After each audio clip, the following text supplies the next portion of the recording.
Jackson for the Sanderson Farms Championship. Rhino appropriately bumping us into this segment with the Caddyshack music. We appreciate that, Rhino. We're pleased to welcome now Steve Jent, the Executive Director of the Sanderson Farms Championship. Steve, always good to see you, sir. Thanks for coming on. Thank you. I heard the music, so pool, pond.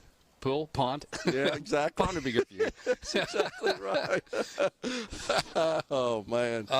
Thanks for having me. Yeah. So beautiful weather here, great field, great course and venue. We got it going on. Yeah, we do.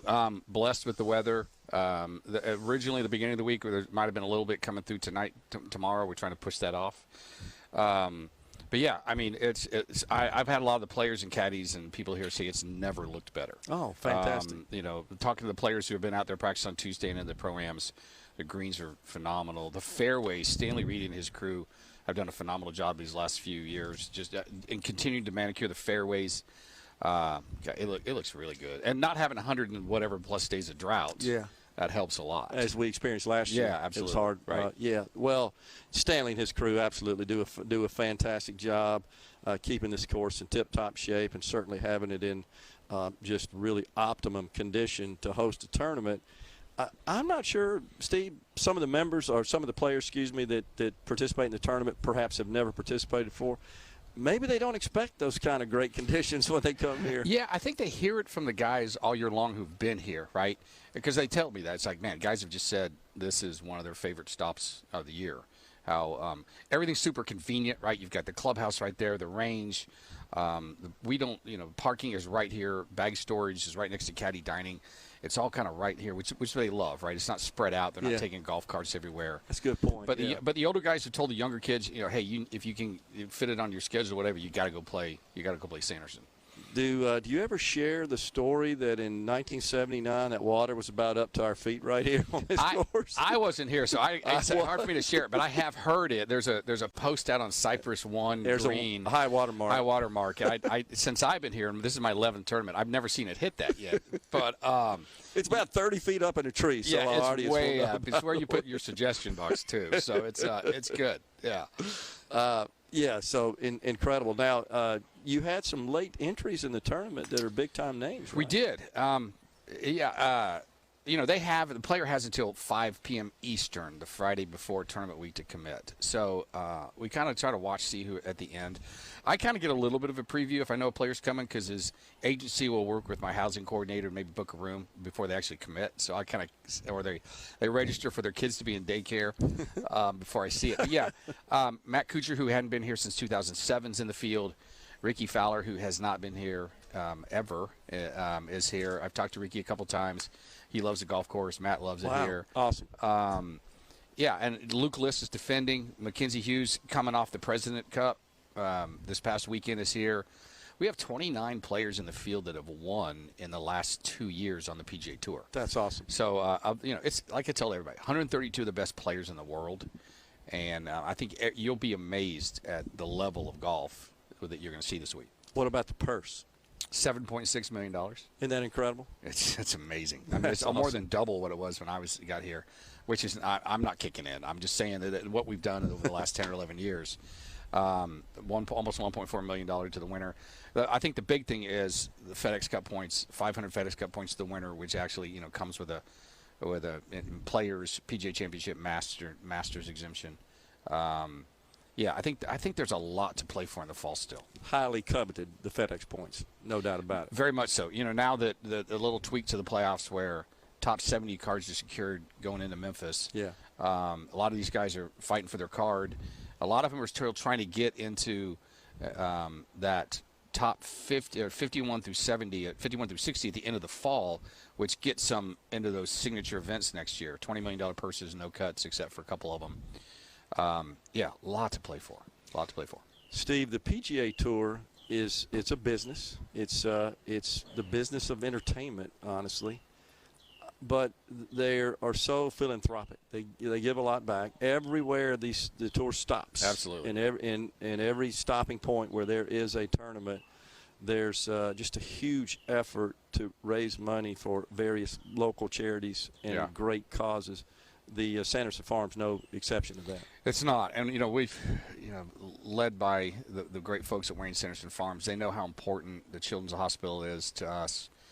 Being able to bring a lot of their vendor relationships with pro-am teams and hospitality to it. But yeah, I mean, we $1.5 million last year to Mississippi Charities, $1 million to Children's through the Friends of Children's Hospital Group, and another a little more than $500,000 to 72 other Mississippi charities. It's incredible. And it's ones First Tee, Magnolia Speech School, Canopy Children's Services. It really touches every, and we like to say it may be here in Jackson, but there were children from every county in Mississippi. Almost 200,000 patients were treated at Children's last year. Yeah. So all the way from Bolton to Biloxi.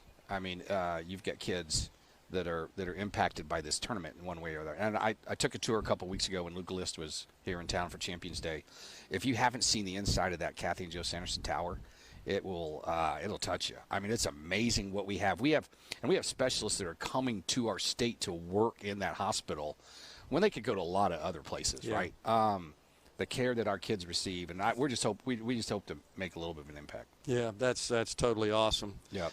So, and besides the fantastic Country Club of Jackson venue and all the amenities and the layout, you mentioned that. That's something I hadn't thought about, but having been to many other courses in clubs where they host PGA events, that's an excellent point. Yeah, and I tell you, it's not just outside; it's outside the club too, right? I mean, yeah, that's where I was going. Thank you. Yeah, I mean, we've got great. What people kind of miss, I think, sometimes is we have great hotels here, yeah. right? We have great restaurants. When we say we have traffic, 55 going south, at 8:30 is not bad compared to other places you'd be. We might have the airport is smaller, but there's something great about having a smaller airport where you can roll up, 40 minutes before your flight. So there's a lot of conveniences here that are hassles maybe in other bigger market events that they really, really, really love about our community. I mean, I got guys coming up to me all week long. Man, I ate here last night. It was so good. That's awesome. I won't say where, but I mean, because there's a lot of them, right? That's right. They here at the club. Outside of this, they really like coming here. But that's information spreads among the tour players for big sure. time, right? Good and bad, right? Yeah, we're just fortunate. That's exactly right. Absolutely. Yeah. So and that's a major attraction. The PGA Tour itself. Anything to report there? You feel like it's on good footing? Yeah, I mean, there's a lot smarter people than me working on all that. I just want to continue to do this here in Mississippi for however long we can keep going. I know they've got some things to work out that everybody kind of reads about, and I have no update or I'm not included in that. But I think it'll get done. The people that are working on it are good people, hardworking, that are trying to figure it out. It's just a different world. I mean, I think things go through transition. But like you said, I think hopefully the market will correct itself into the fact that the PGA Tour, like all professional sports, is entertainment, right? As a spectator, I turn over my $50 to you, and I want to come out here and be entertained.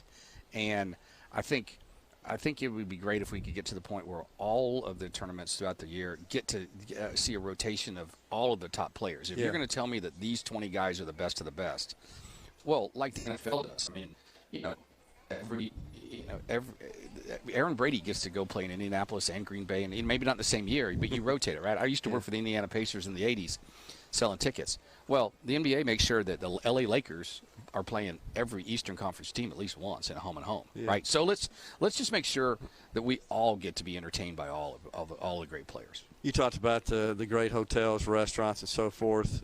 The economic impact of this event is significant. It is. We had the folks at Mississippi State we did a survey back in 2016, wanted to redo it in 20, but COVID wasn't the year to kind of figure that out. Yeah. So we did one. They tweaked it. They kind of evaluated last year. Close to $30 million economic impact, millions in direct sales tax. If you talk about shopping, dining, rental cars, hotels, I think it generates somewhere in the vicinity of 800 new jobs just this week. Wow. And if you think about it, I've had the guys that build these tents and everything, they've been in hotels for almost 2 months. That's true, yeah. The players, 132 players, 132 caddies, 100 people from the Golf Channel. They may be here 1 week, but I've had people coming and going all during the year. Yeah, then they got to take it all down. They have to take it all down, right, quickly. And, exactly. I have a staff of 7 that lives here year-round. Okay. It's tremendous. And I just, I want to keep this going. Great driver for the economy, absolutely no doubt about it. And we certainly need to once again, I think, just extend our gratitude to Wayne Sanderson Farms. Absolutely. For being our title sponsor of this event. That's no small lift. Yeah, it's significant. And but I've seen Clint Rivers, their CEO, this week, and Kevin McDaniel and Jeremy Kilburn, a lot of those guys. They understand what this means to the state. They understand what they get out of it, right? From a customer entertainment, hospitality situation, name ID, promotion, etc. Yeah, and I think it's in the poultry industry, it's a little maybe different than the financial industry or automotive industry, right? But they really have come. They and their people have really come to enjoy and love what they do here. Steve, appreciate you coming on. Thank you. And we look forward to a fantastic 2024 Sanderson Farms Championship. Yep. Appreciate it, Steve. Thank you. Man. 3 special days coming up. Folds of Honor Friday. University absolutely. Day. Red, white, and blue Friday for everybody. I'm going to park an Apache helicopter right there on Cypress. Oh, that's cool. Coming in tonight at 7. We got everybody appreciate come out. Steve. Yep. Thank you, man. All right. Steve Jent, Executive Director, Sanderson Farms Championship.